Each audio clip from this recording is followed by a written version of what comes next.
So I wanted to talk a little bit about what Ayurveda is. I'm very, very passionate about bringing this topic alive because for me, if it's just talked about, if we just read about it and it doesn't go through an experience, it doesn't really become self-knowledge. It's just something we read about and it's like, yeah, tomatoes probably not that good for me and I shouldn't be out in the heat at midday. And to really apply it is to understand it. Ayurveda is, Aya means life, Veda is the science or knowledge of the Hindu system. So it's a life science based on the principle that everything in the universe is made up of the 5 elements: ether, air, fire, water, and earth, of which human beings are part of that. And those 5 elements are split into 3 energies on an Ayurvedic basis, Vata, Pitta, and Kapha. So we have all 5 in our biological constitution, but we have them in a unique proportion. So those 5 elements go into 3 energies.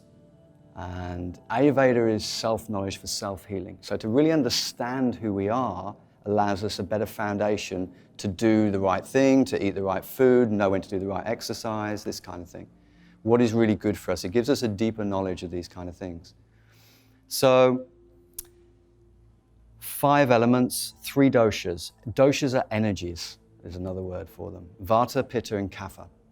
So everybody has all 3, but in a unique combination, as unique as your fingerprint. So for instance, what tends to happen is most people are predominant. They have more of one of these 3 energies. So they are predominant with maybe Vata, with Pitta or Kapha, and then the other 2 doshas they have, but in a lesser amount. And very, very seldom people are tridosha, which means they naturally have all 3 in an equal amount. Now the aim with Ayurveda is basically to create balance of your biological constitution, which is your prakriti, which is the 3 doshas you have. It's not about bringing them in line and having them all in an equal amount. It's about knowing what your individual constitution is and creating balance for that. So for an example, if I am Vata predominant and then I have Pitta, so I'm Vata Pitta, you could be the same, but you will have a different amount of that. So it's about balancing your uniqueness rather than just balancing Vata Pitta. Okay, does that make sense? So in its essence, we balance our biological constitution using right diet and right lifestyle. And to really understand that, we have to understand what Vata, Pitta, and Kapha are. So your biological constitution, your prakriti, it's given to you at conception, and it very, very rarely changes throughout your whole life. Prakriti is your mental and physical constitution, and it's basically the DNA that you're given from your mom and dad. So it comes to you at conception, and it doesn't change throughout your whole life.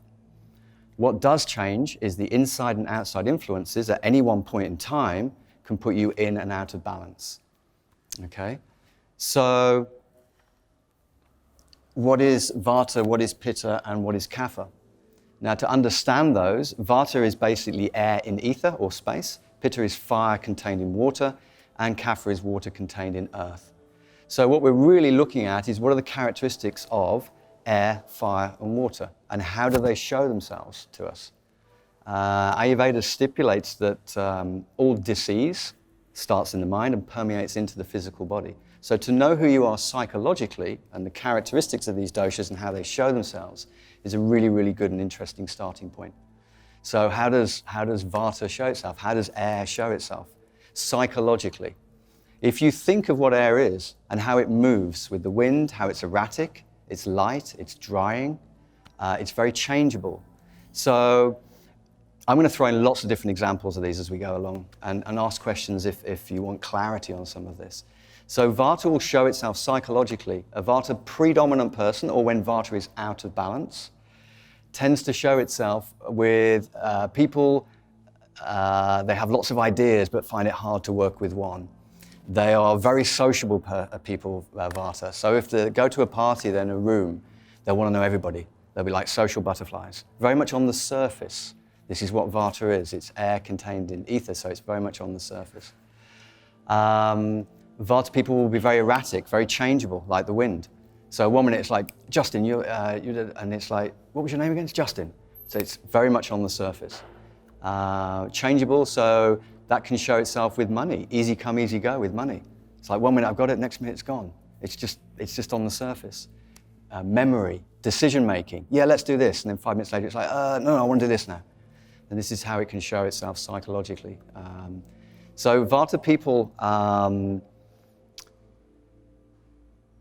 more air in space, and then Pitta people psychologically, how does fire show itself psychologically? Well, if you look at a flame, the hottest part of a flame is the tip. So there's a lot of concentration on that one point. There's a lot of focus where that heat is most. So Pitta people psychologically tend to be very focused, very driven. A lot of heat comes as well. Psychologically, they're like, if they go to a party and Vata's like mingling with everybody, a Pitta person will go, I want to speak to that person and that person. So they're much more direct and focused. And generally they will want to be heard. They want to understand how things work. So they're very, very quizzical people. They're very analytical people. They need to know how and why this works. Justin, you tell me about Vata, but I want to know, whereas a Vata person's moved on to the next subject. It's a little bit like this. Pitta's more focused. I'd like to know more about this. And then Kapha is pretty much the opposite of what Vata is. So it's water contained in earth. So if a Vata person is talking a lot and probably eating quickly at the same time, which allows a lot of air in and then they get gas, which is Vata in the body, a Kapha person is much more like this. They're much more reserved, they're much more grounded, they're more likely to listen than they are to talk. So they are, if we use another example, they are less likely to travel. A Vata person will be traveling all over the place. A Kapha person is more family and community orientated. So they're more like this, and a Vata person is more like this. Okay? This is how psychologically it can show itself. And Kapha people as well they have a lot of stamina mentally and physically, but it'll take them a while to get going. If you look at a runner, a 100-meter runner is not going to be a Kapha person.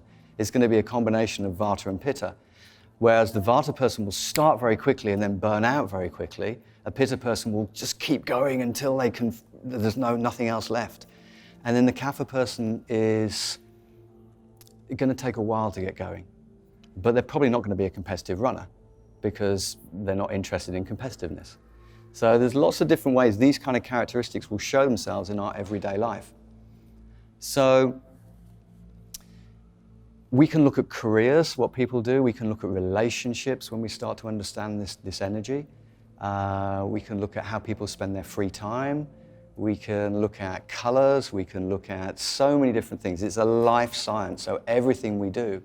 So for example, if a Vata person's talking a lot, the chances are their drishti, or their gaze, is going to be all over the place. Whereas a Pitta person, if they're talking to you, it's very direct. They're focused on you and they're talking to you. There's a lot more focus with that. Whereas Kapha person, could be looking a little bit more down, a little bit more inward. And there's no judgment with any of this. It's purely observational. It's like reflecting ourselves in the mirror. If we can recognize this, we can work with it. And this is what Ayurveda, I really try and bring alive with it. It's, if we have this knowledge, we can start to work it into our life. And we don't have to go and seek help all the time because we can help manage that. And this is self-knowledge for self-healing. So then we have the physical aspects of Vata, Pitta, Kapha. Now you can do these online tests which are wonderful. Do I have long arms, long legs relative to my own body? Are my feet wide or are they thin? Are my toes, have I got penis fingers? Are they long and thin? Or have I got hands like spades? The features of my face, have I got big lips? Are my teeth, are they all over the place? Have I got lots of little teeth? All this kind of thing. So we can very, very quickly pick up on the physical aspect as well. But this changes. As we go through life, this changes. So current situation is called Vikriti. It's what's currently out of balance. You have Prakriti. So if you think of it as a car, a Mercedes will always be a Mercedes through the entire period of its life. But at any one time, the tires can be bald or they could have good tread. The oil could be bad or it could be good. This is current situation. It's what's happening right now. So you could think of Prakriti as your horizontal line from conception to when the physical body expires. And then the Vikriti is the current situation within that. So if we pick up on some of the physical characteristics of Vata, Generally, and we have to be careful with whom we're talking, but generally in Caucasian people, we can say that Vata people will probably have a dark iris, a browner iris. They'll have drier skin, they'll have drier hair, they'll have more brittle fingernails, they'll have maybe smaller eyes, the iris could be a darker color. If they open the shutters in the morning and it's sunny, then they'll probably go brown straight away. So there's all these characteristics that we can pick up on. And there's so many as well. And this is the beauty with Ayurveda, is we don't specifically have to go, oh, Justin, you've got like green-grey eyes, so you must be Pitta. It's like, well, what else can we use that backs that up? There's so much information we can pick from. So a Vata person will have these, they'll be long or they'll be short, they'll have longer limbs, they'll have longer fingers, they'll have smaller features, they'll have lots of teeth in their mouth, and some of them may cross over. Because again, we're looking at the characteristic of air. What is air? Changeable, erratic, light, dry. So when we look at things like the characteristics of the physical body, the teeth, if they're crossing over, that's very erratic. The bone's actually related to Vata as well. How someone holds gaze, the dryness of their skin. All these things are relating back to, if someone is predominant Vata, then they will gravitate towards who they are more. So for instance, if I'm predominant Vata, and then I have Pitta and Kapha, say, as my second and third doshas, I will gravitate generally towards the characteristics of air. So if we use water as an example, I probably won't drink much water because it's not really who I am. I'm more air in space. Whereas if I'm a Kapha person and I'm water in earth, I'll probably drink a lot of water, but I'll drink it steadily throughout the day. Again, the characteristic of Kapha takes a while to get going, but it's pretty continuous. Same with appetite.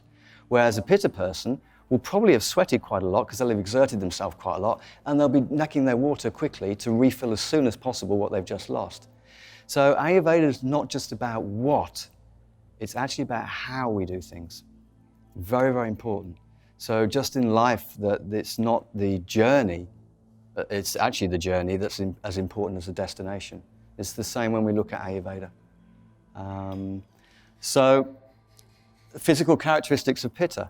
If Vata people are long and thin or tall, they might find it hard to put on weight.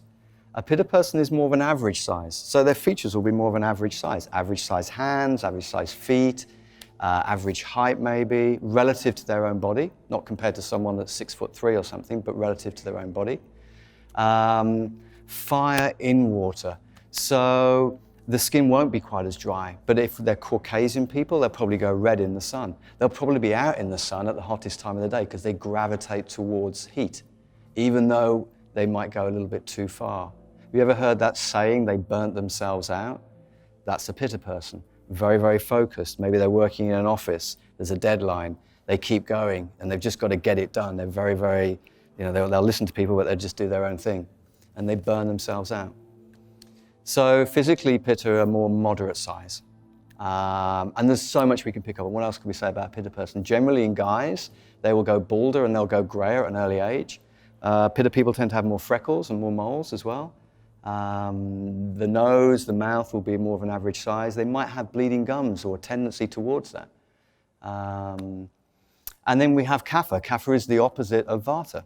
So Kapha people are water, more contained in earth. So Kapha people generally will be bigger boned, not necessarily fat. Sometimes people go, oh, I don't want the Kapha thing because it's like, it doesn't sound very healthy. But actually all of these, when they're in balance, are perfect. We shouldn't try and change who we are. So Kapha people will tend to be bigger boned, so they'll have wider shoulders, whereas a Vata person may have more narrow shoulders. A Kapha person may have big feet, but they'll be wider. The fingers may be big, but they may be thicker.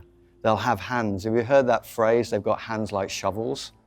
This is your Kapha person. The head may be bigger, the eyes may be bigger, whereas in a Vata person, they may be smaller, a little bit more beady-eyed. And a Kapha person, they'll be wide and big. The skin will be more oily. So the joints will be stronger generally. So if we look at yoga, quite often people that are long or have long legs and long arms can get themselves into all the positions, but they will probably be the ones that have the weaker joints because they don't have as much fluid in the joints, because they don't have as much fluid in their body, because they're more air in ether. Whereas a Kapha person might not see them as readily in an Ashtanga class because they won't gravitate towards that kind of exercise necessarily.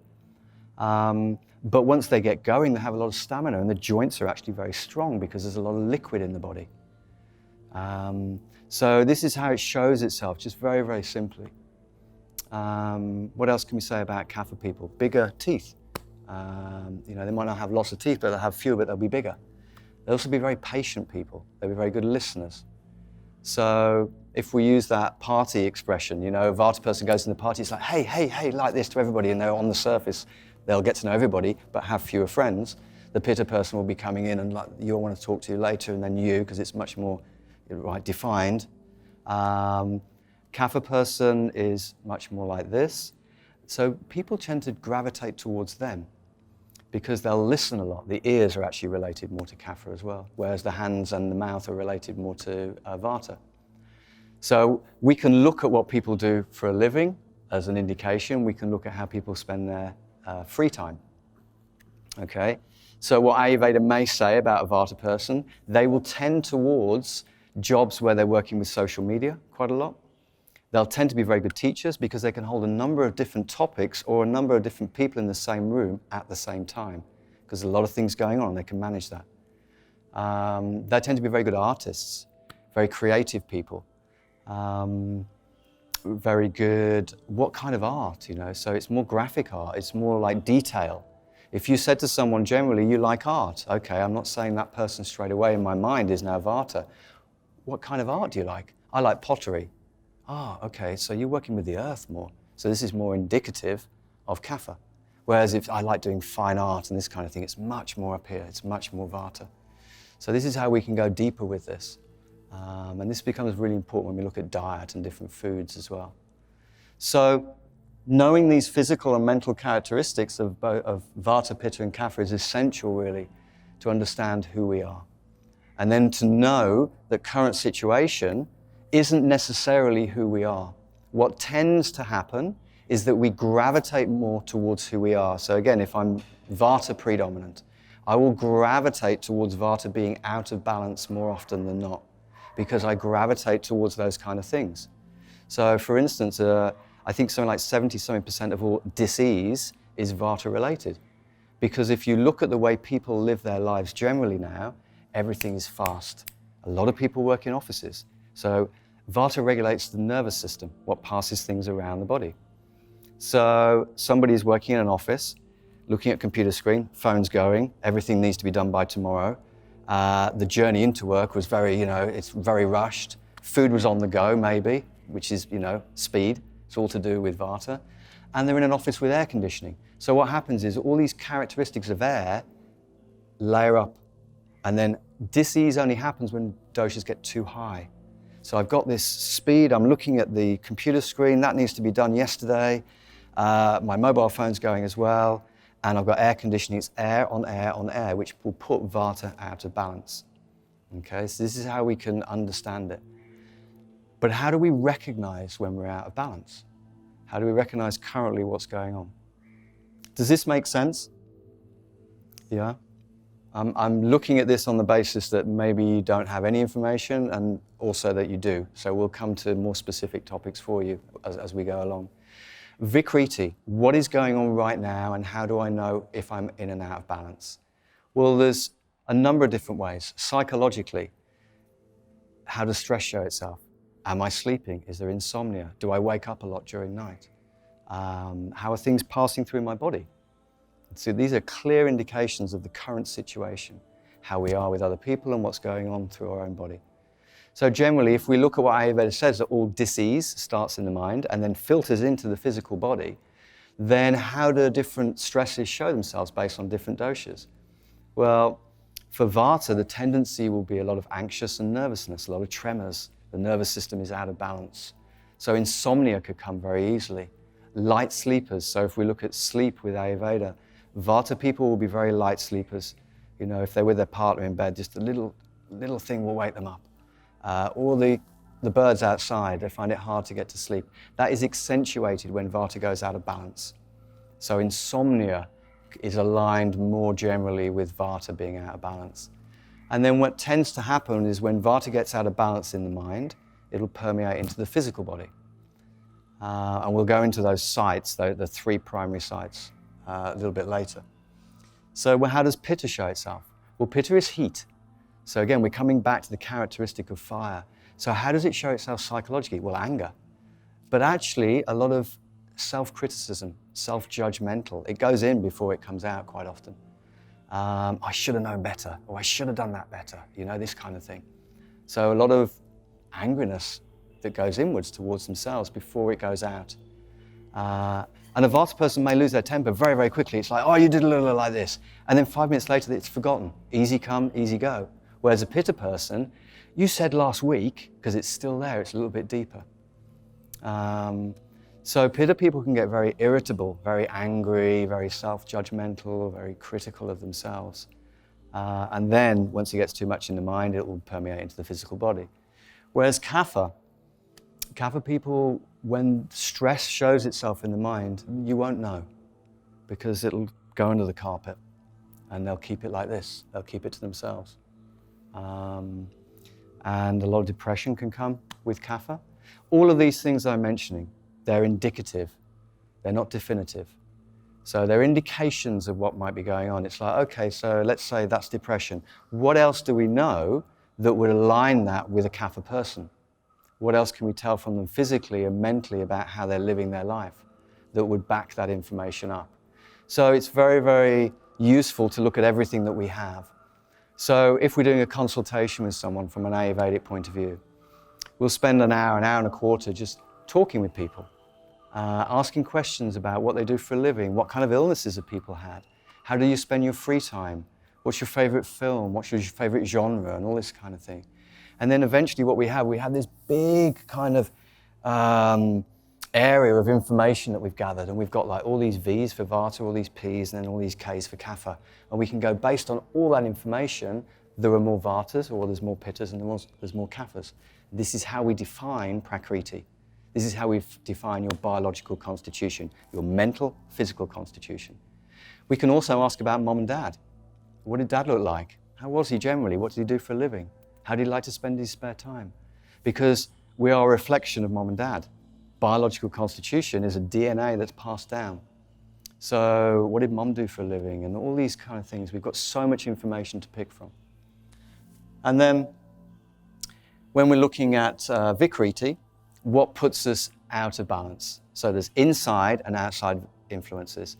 So Ayurveda is dealing with mind, body, and spirit collectively. It's the only healing system in the world that deals with all 3 at the same time, using right diet and lifestyle based on your individualness.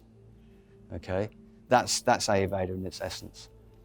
So inside and outside influences, diet and lifestyle. What we put in our bodies, the impressions that go into our mind, and how we go about living our life. So when we look at lifestyle and diet, we've discovered what Ayurveda is. We're looking at the understanding of how Vata, Pitta, and Kapha show themselves. And then we're looking at how we can apply this knowledge into our daily life. Because if it stays here and it doesn't go through experience, it's not self-knowledge. It's just something we read somewhere. And I'll give an example. I'll throw in some more examples. What people do for a living. So we've touched a little bit about what Vata people would do. Pitta people, another characteristic of Pitta. Pitta people like to be organized and focused. So it's like, okay, I'm going to the yoga class in the morning, my bag is ready. I know at 10 o'clock I've got this, and I've got a lunch with someone else afterwards, and there's a structure to it. Pitta people love structure.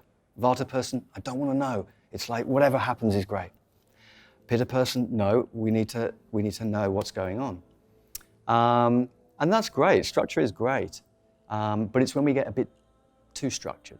It's when it goes a little bit out of balance. So in terms of careers, how would it show itself for a Pitta person? Well, Pitta people are very inquisitive, they like structure, so they tend to make very good politicians, accountants, lawyers, military people, where there's a structure. Psychologists, Pitta people need to know how things work. They have whether it's how the mind works, or whether it's how the body works, or even how other people's minds work. So for instance, a Pitta person would be very interested in, they'll be reading autobiographies. They'd be reading or looking at films or be attracted to films that are based on a true story maybe because there's a bit more depth to it. And they'd also be reading books about how do I better myself. All of these things are good until they go too far the other way. So they tend to make very good politicians because they like to explain to someone their point of view. They like people to understand what they're talking about. It's very important for you that you understand what I'm talking about, this kind of thing. They're very articulate, they're very intelligent, they're very perceptive. Not that the other two doshas aren't. So in terms of Kapha are more grounded, so more like this, so they're more community-based. They take care of people. So they're more aligned with the earth, they're more aligned with, then maybe they're good administrators. So your Pitta or your Vata person could be the CEO of a company, but the person making sure that that works properly is probably going to be a Kapha person that takes care of that other person.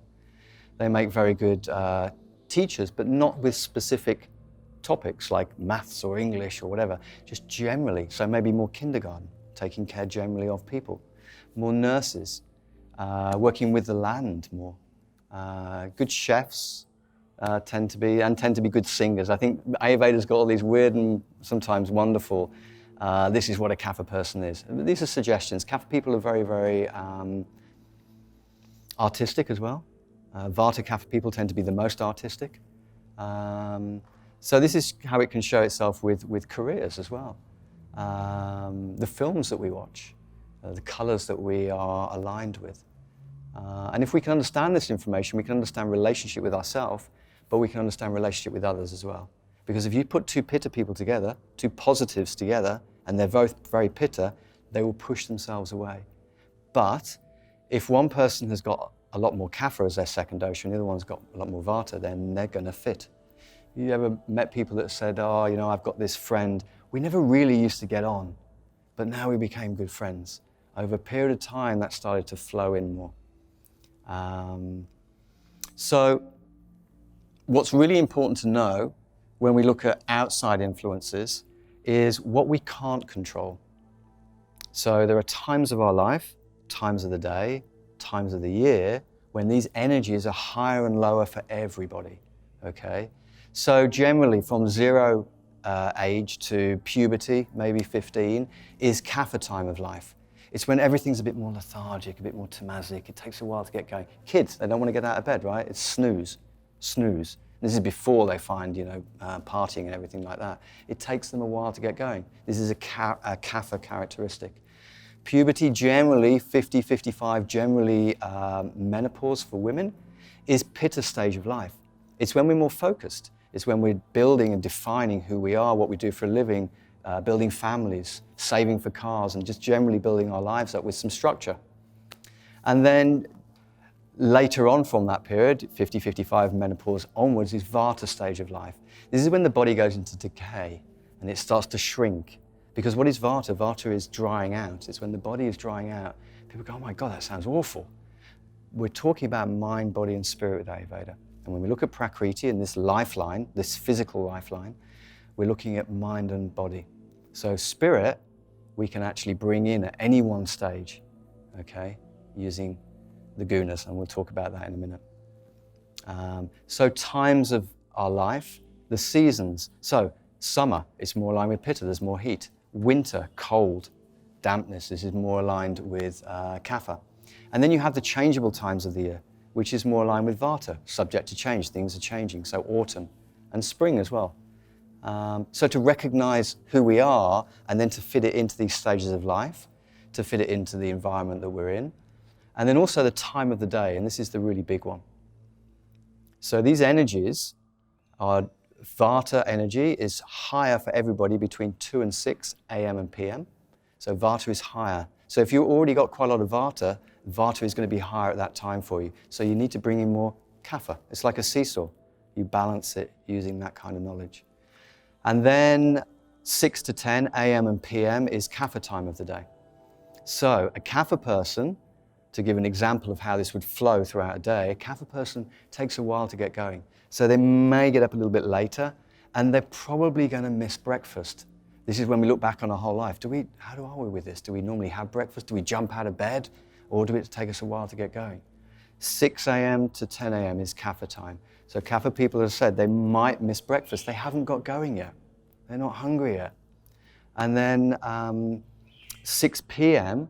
to 10 p.m. is when Kapha is stronger again. So they'll probably have their main meal at Kapha time, which is the 6 p.m.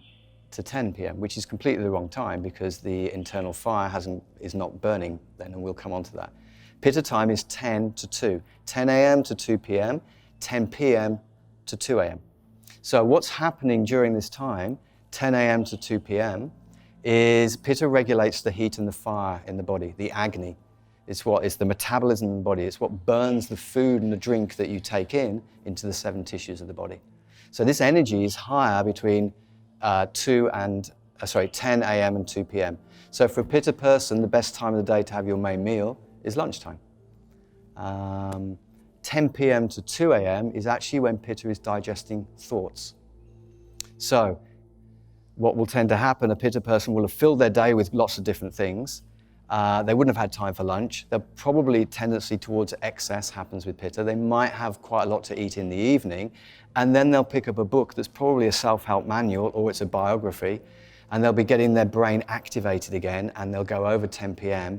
into Pitta time. So Pitta is layering on top of Pitta. So when we know these times of the day and we know what our constitution is, we can apply that into the day. Because the times of the day aren't going to change for us. We have to fit ourselves into that.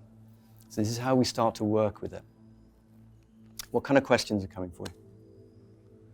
Can you pick up some of these characteristics in yourself? Yeah. So what tends to happen is people start to smile sometimes when you're doing these kind of talks. It's like, oh yeah, I've got that one. I don't want that one. That Kapha one, definitely don't want that. There's no right or wrong with them. Once we have this information, we can use it. And we can apply it if we're teaching yoga or if we're actually in a yoga class. An example, okay, in a yoga class, how Vata, Pitta and Kapha will show itself. A Vata person, no drishti. Oh wow, look at that posture, that's great. Yeah, what are you doing? Oh yeah.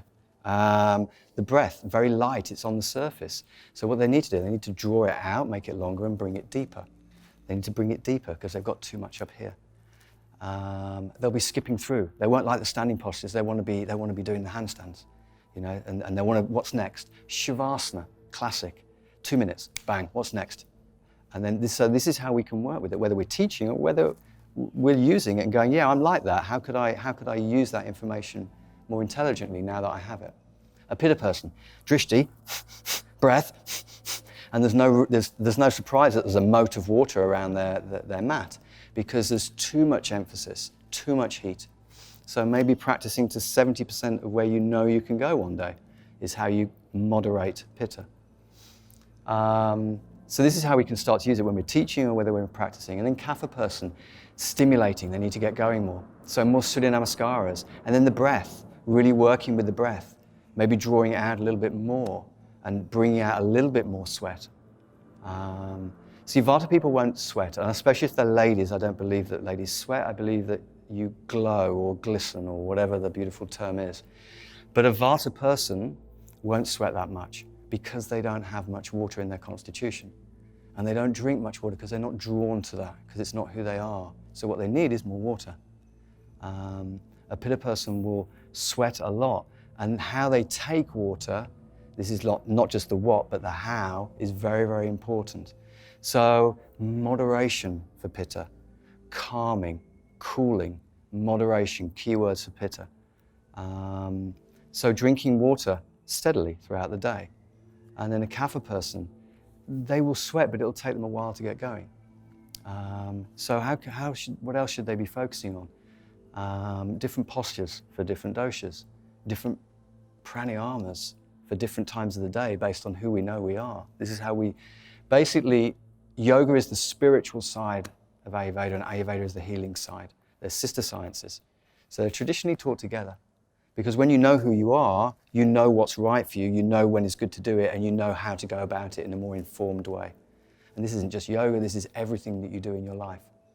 So for instance, I can be talking a lot like this all the time, and I'm talking at you, and I'm talking about Ayurveda, and it's this, and it's that, and I can just stop. And by stopping like that, I've afforded myself more Kapha effectively. I've pulled down Vata and I've just stopped. So I'm starting to balance that. So one of the key things we're looking at is how do I apply this information? And we have what is called gunas, great word, gunas in Ayurveda. The gunas is your spiritual, mental nature. So if your prakriti is your mental and physical constitution, how you define your spiritual mental constitution, which you can change at any one time, is using the gunas. The gunas, we have sattva, rajas, and tamas. Sattva is the binding quality of the other two, okay? Some may say it can translate to, in a certain ways, to being consciousness in Sanskrit, but it's more about balance. Rajas is what puts things into action. So if I've got lots of thoughts going on, I'm very Vata up here, and I pull those thoughts down, I work with it, that is taking it, it's the alchemy, it's the energization of that thought into an action. And this is Rajas. And then you have Tamas. Tamas is the inertia. It's the groundedness. So we have all three at any one time, okay? So if I pick this thought that I've got and I race ahead with it, then the Tamas is going, whoa, hold on a sec. Just before you, Rajas, you just go flying into the distance with that thought. Let's just have a think about this. So it pulls it back. So then you have balance. And when you have that balance, you have sattva, which is the binding quality. So from a spiritual mental nature, when we have or we're applying a more sattvic lifestyle, a lifestyle of more balance, more awareness, more mindfulness, more consciousness, we afford the possibility for more perception and clarity to come through into our life. Okay, so this is where we start using meditation and right diet and how we go about living our life. And a very, very easy example, like I was just talking a lot like this and I was very, very much Vata and I was all the way blah, blah, blah, blah, blah, blah, and then I stopped. If I did that consciously, I allowed the potential for another thought to come in that might not have come in if I just kept going on my hamster wheel. So I created sattvic lifestyle, just like that. And this is just bringing more awareness in. So this is how we can start to use it. I want to go a little bit more into what happens when we come out of balance in the mind and then how things show themselves in the physical body. So there's three primary sites. When it gets too much in the mind and Vata becomes out of balance, the main site is the large intestine and the colon. Okay, this is where Vata will accumulate first on a physical basis. Okay, so if we use that example, a Vata person, they're talking a lot and they're eating because they want everybody to, they want to be in connection with everybody whilst they're eating, and they're eating very quickly. What happens? Air goes in, and then they get a lot of gas. Gas, bloating, this kind of thing is more Vata related. Constipation is more Vata related. So this is how it shows itself in the physical body. That's the primary site. For Pitta, Pitta is about heat. So when it gets too much in the mind and this anger and this irritability gets too much, over time, the primary site in the body will be the small intestine. So if we look at what goes on in the small intestine, okay, heartburn, acid indigestion, burn, acid, these are all heating things. And this is all to do with the small intestine. This is the primary site for Pitta. The primary site for Kapha is the chest and the stomach area. So what happens to water, if we use Kapha, when it gets disturbed? Well, it can become solidified to a certain extent. So a lot of congestion can come, a lot of catarrh, a lot of blockages here. Funnily enough, we're talking about the throat chakra area as well. Self-expression, because a lot of depression can come with Kapha as well. An inability to get things out, which can be self-expression. It can also show itself in terms of different diseases with lumps in the body, benign tumors, this kind of thing. What is a lump in the body if nothing else that's something that can't get out? And this is how Kapha is showing itself. So the lungs tend to be more associated with Kapha. So this is how we can start to recognize it. These are the primary sites. Now, we have to be very, very careful when we talk about dis-ease, especially in the physical body. Because I have a cough coming, and I can Google that, and there's nothing wrong, or I'm going to die. So, Google can be very, very dangerous with this, and so can this kind of knowledge when we're only using a little bit of it and we don't understand it fully. Because the physical body, say it's got too much for Kapha, and it accumulates in the chest and the stomach, what happens then when it gets too much in that area, it overflows into different areas of the body as well. And I'll give you an example of that. Diabetes is more aligned generally with Kapha. Diabetes is sugar. Kapha people tend to have more of a sweet tooth. But what happens when you get stage 2 diabetes? A lot of emaciation can happen, so shrinking. So straight away you go, oh, that person looks like a Vata person. No. You didn't understand the cause. You're just looking at the symptom. So this is what we're trying to get to, the root of all of this. So when we're looking at disease, we can look at the kind of things that have gone wrong for us in our whole life. How do we define who we are? We look back through the past. So what kind of illnesses have you had? So if they're more water related, more blockages, this kind of thing, maybe it's more Kapha. Depression, maybe more Kapha. No, I had a lot of febrile diseases, heating in the body, or I had a lot of infections. These tend to be more Pitta related. So it's heat in the body, a lot of fevers, infections, this kind of thing. And then if we look at Vata, it controls the neurological system, what passes things around. But also it's very much on the surface. So Vata people will pick up things very easily because their immune system isn't as strong. It's not as deep as, say, a Kapha person. A Kapha person won't have as many coughs and colds. Their immune system's actually pretty good. But a Vata person will get lots of little things. They'll pick up things. And they also, if we look back, we could say things like Alzheimer's, Parkinson's, neurological diseases tend to be or can be aligned more with Vata.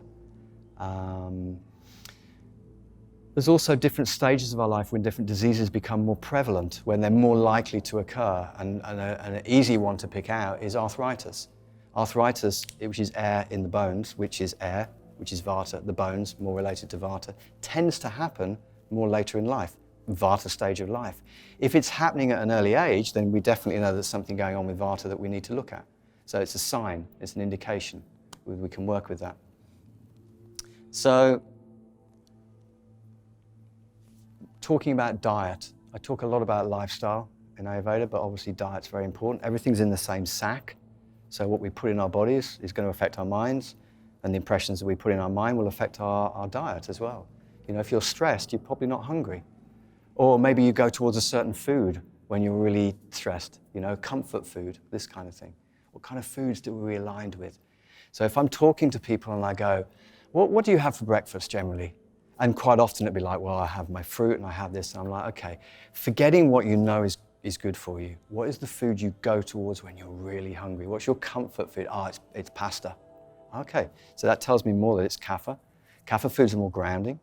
You know, they're the more grounded foods, the comfort foods like the rices and the breads and the pastas and this kind of thing.